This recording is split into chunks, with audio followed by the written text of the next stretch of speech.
Hello दोस्तों, कैसे हैं आप सब। एक बार फिर से आप सबका स्वागत करता हूं हमारे चैनल टूरोपीडिया हिंदी पर। फ्रेंड्स, आज मैं आपको एक ऐसे देश की सैर करवाने वाला हूं जो 2 कॉन्टिनेंट में बटा हुआ है। जी हां, एशिया एंड यूरोप के बीच में। इस देश में 99% लोग एक ही मजहब को फॉलो करते हैं, लेकिन फिर भी ये कंट्री धर्मनिरपेक्ष यानी कि सेक्युलर है। इस देश के लोगों के बीच में सबसे पॉपुलर चीज है चाय। भाई, यहाँ पर चाय पर चर्चा बहुत होती है। क्या बात है। अपने आप में ये देश दुनिया के लिए किसी अजूबे से कम नहीं है। साथ ही दोस्तों, इस देश में लोग सोशल मीडिया पर बहुत एक्टिव रहते हैं। इस देश में नॉनवेज की ग्रेवी कम और इनके स्वीट्स ज्यादा बनते हैं। जी हाँ, तभी तो मैंने आपसे कहा कि ये देश सबसे यूनिक है। फ्रेंड्स, आज मैं आपको कहीं और नहीं बल्कि तुर्की देश की सैर करवाने ले जा रहा हूँ। तो अपने बैग को कर लीजिए पैक और मेरे साथ चलिए डिजिटली तुर्की की सैर करने। दोस्तों, सबसे पहले आपको मैं बता दूं कि ये एक ट्रांसकॉन्टिनेंटल कंट्री है, यानी कि एक ऐसा देश जो कि 2 अलग अलग कॉन्टिनेंट में बटा हुआ है। हालांकि तुर्की का ज्यादातर हिस्सा जो है वो एशिया में ही है, वहीं कुछ पोर्शन यूरोप में भी आता है। इस देश की border Greece, Bulgaria, Georgia, Armenia, Iran, Iraq और सीरिया के साथ लगती है। साथ ही नॉर्थ में ब्लैक सी मौजूद है। दोस्तों, इस देश की कुल आबादी है 8 करोड़ के आसपास और ये दुनिया के सबसे ज्यादा पॉपुलेशन वाली देशों की सूची में 17वें नंबर पर है। देश के 75% लोग शहर में रहते हैं और केवल 25% लोग ही गांव में रहते हैं। फ्रेंड्स, जब कोई इंसान ब्रिज बनाता है तो उसकी मदद से नदी या फिर कोई मुश्किल जमीन को क्रॉस किया जा सकता है। लेकिन क्या आपने कभी सुना है ऐसे पुल के बारे में जिसकी मदद से न सिर्फ 2 देश बल्कि 2 महाद्वीप को भी क्रॉस किया जा सकता है? जी हाँ दोस्तों, ये ब्रिज है तुर्की में, जिसका एक हिस्सा एशिया में है तो दूसरा यूरोप में, और इसी वजह से तुर्की को एशिया का पुल भी कहा जाता है। दोस्तों, भारत में सामान के दाम को लेकर सबसे ज्यादा मोल भाव किए जाते हैं, ऐसा शायद बहुत सारे लोगों को लगता होगा। लेकिन आपको जानकर हैरानी होगी कि तुर्की देश के बाजार में दुनिया का सबसे ज्यादा मोल भाव होता है। अगर यहाँ कोई आपसे किसी सामान का 500 इंडियन करेंसी मांगे तो ये बात 100 से 150 रुपए तक बन जाती है। हमने आपको ये इसलिए बता दिया कि अगर फ्यूचर में आप कभी तुर्की जाएं तो वहाँ के शॉपकीपर कहीं आपको ठग ना ले। दोस्तों, तुर्की का बहुत कम हिस्सा ही यूरोप में पाया जाता है, लेकिन फिर भी उतने कम एरिया में ही यूरोप के पक्षियों की सबसे ज्यादा प्रजातियां तुर्की में ही पाई जाती हैं। जी हाँ, इस देश में आपको बहुत अलग अलग तरह के पक्षी देखने को मिल जाते हैं। क्या बात है भाई। जब बात हुई है पक्षियों की यानी कि बर्ड्स की, तो ऐसे में लव बर्ड्स को कैसे कोई भूल सकता है। दोस्तों, एक सर्वे के मुताबिक इस देश में लव बर्ड्स यानी कि प्यार करने वाले लोगों की संख्या बहुत ज्यादा है। कहते हैं कि यहाँ की वादियों में ही रोमांस है, तभी तो कॉलेज आते आते लगभग हर इंसान रिलेशनशिप में हो ही जाता है और सब सच्चे आशिक होते हैं, ना कि टाइम पास।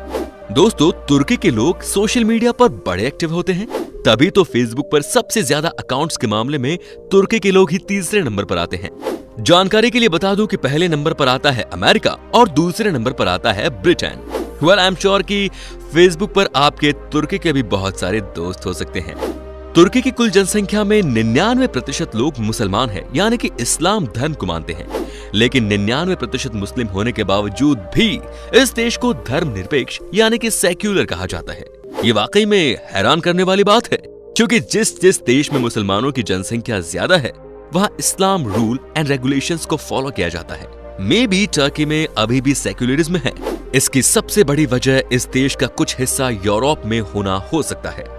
दोस्तों, तुर्की का सबसे बड़ा और ऐतिहासिक शहर इस्तांबुल में 2 अंतर्राष्ट्रीय हवाई अड्डे हैं और अभी तीसरे का निर्माण भी जारी है भाई। 2 अंतर्राष्ट्रीय हवाई अड्डों में से एक एशिया के फ्लाइट के लिए है तो दूसरा यूरोप के हवाई जहाजों के लिए है। दोस्तों, इस्तांबुल का ग्रैंड बाजार दुनिया के सबसे पुराने बाजारों में से एक है और सबसे बड़ा भी। अंदाजा लगाइए कि यहाँ कितने दुकानें होंगी। आपको जानकर हैरानी होगी कि ग्रैंड बाजार में कुल 4000 दुकानें हैं और ये मार्केट 3,33,000 स्क्वायर फीट में फैला हुआ है।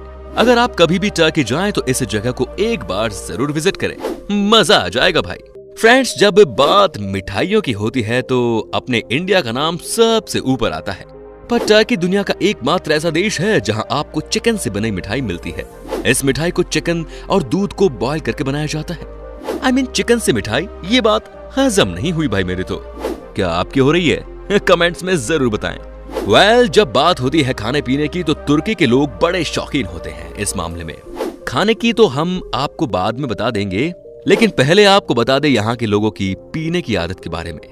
दोस्तों, तुर्की का बियर मार्केट दुनिया का 12वां सबसे बड़ा मार्केट है। यहाँ के लोगों के बीच में बियर पीना बहुत पॉपुलर है।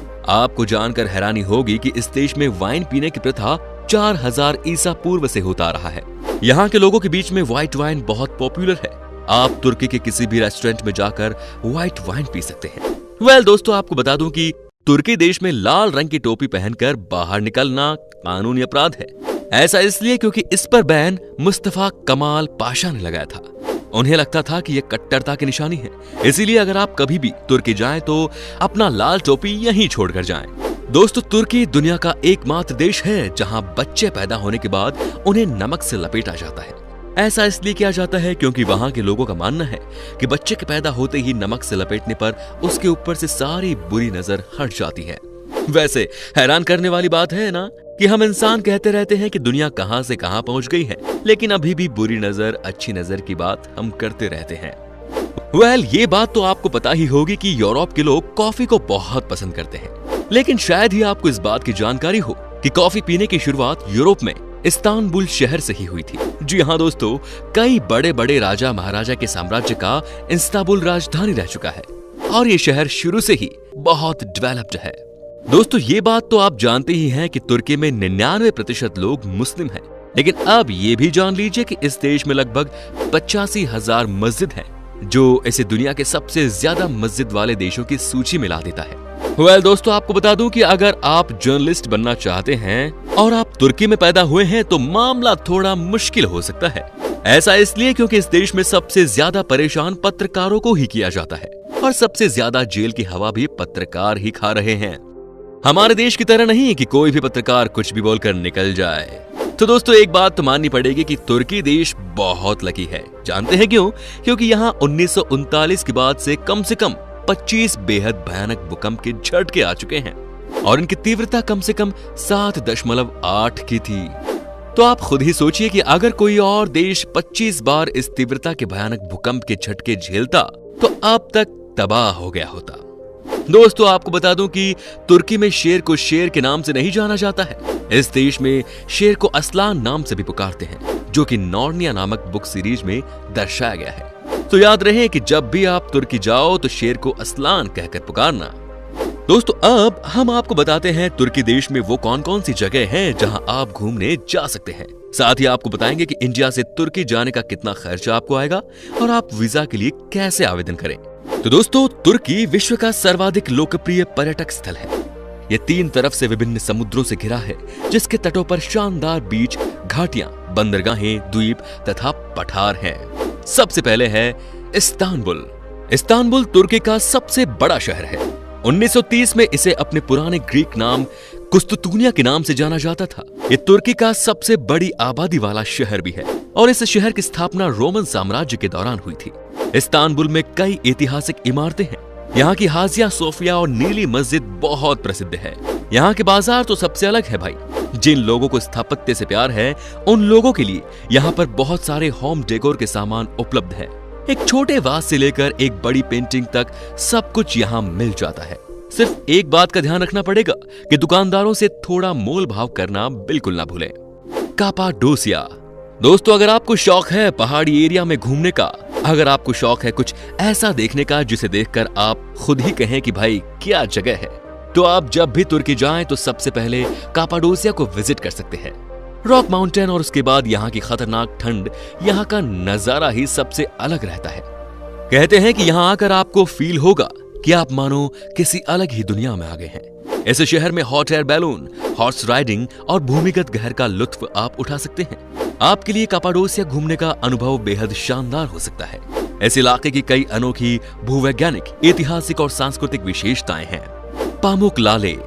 दोस्तों, सबसे पहले आप यहाँ के नजारे को देखिए, कितना शानदार है ये नजारा। लेकिन फ्रेंड्स, दुनिया में ऐसे कई रहस्य हैं जो लोगों को अचंभित कर देते हैं। एक ऐसा ही रहस्य तुर्की में पामुकले की पहाड़ियों पर है। यहाँ प्राकृतिक रूप से कई स्विमिंग पूल बने हुए हैं जो अपनी खूबसूरती के साथ साथ लोगों के कौतूहल का भी विषय बने हुए हैं, और वो इसलिए कि यहाँ झरने का पानी अपने आप गर्म हो जाता है। ये वैज्ञानिकों के लिए भी एक रहस्य ही बना हुआ है। कहा जाता है कि यहाँ गर्म पानी के लिए सरोवर नुमा झरने हजारों सालों से है। यहाँ के पानी का तापमान 37 डिग्री से 100 डिग्री के बीच रहता है। सुमेला मोनेस्ट्री। दोस्तों, अगर आप तुर्की में बहुत जगहों पर घूम घूम कर थक चुके हैं तो आपको बता दें कि आपके लिए सुमेला मोनेस्ट्री बेस्ट डेस्टिनेशन है। पहाड़ों के बीच में बनी ये जगह बहुत ही खूबसूरत है और ये बहुत ही अलग है। यहाँ पर आकर लोग ध्यान लगाते हैं। ये पहाड़ों के बीच में जाकर बना हुआ है और हर साल यहाँ पर हजारों की संख्या में सैलानी आते हैं। दोस्तों, तुर्की में अलग अलग जगहों पर भिन्न भिन्न मौसम का आनंद लिया जा सकता है। कहीं पहाड़ है तो कहीं खाई, कहीं बहुत ठंड है तो कहीं गर्मी। भारत का रुपया यहाँ की करेंसी के मुकाबले थोड़ा सस्ता है। आप 50,000 रुपए से लेकर 60,000 रुपए तक आराम से एक सप्ताह इस देश की सैर कर सकते हैं। यहाँ की करेंसी तुर्किश लीरा है। दोस्तों, आप तुर्की के लिए ई वीजा भी अप्लाई कर सकते हैं। आपको बता दें कि ये वीजा 6 महीने के लिए वैलिड होता है। साथ ही आपको हो सकता है कि अपना रिटर्निंग टिकट दिखाना पड़े, क्योंकि कई बार वो मांगते हैं। तो दोस्तों, आपको पर डे स्टे के लिए कम से कम $50 के हिसाब से अकाउंट में पैसा शो करना पड़ेगा। तो उम्मीद करता हूं दोस्तों कि आपको हमारी ये वीडियो बहुत अच्छी लगी होगी। अच्छी लगी तो इसे लाइक कीजिए, नीचे कमेंट करके बताइए कि आपको टर्की कैसा लगा। अगर आप ये वीडियो यूट्यूब पर देख रहे हैं तो चैनल को सब्सक्राइब कर लीजिए, और अगर फेसबुक पर देख रहे हैं तो हमारे पेज को फॉलो कर लीजिए, और नीचे दी गई लिंक में जाकर हमें इंस्टाग्राम पर भी फॉलो कर सकते हैं। फिलहाल मिलता हूं आपसे अगली वीडियो में। Till then bye bye, take care.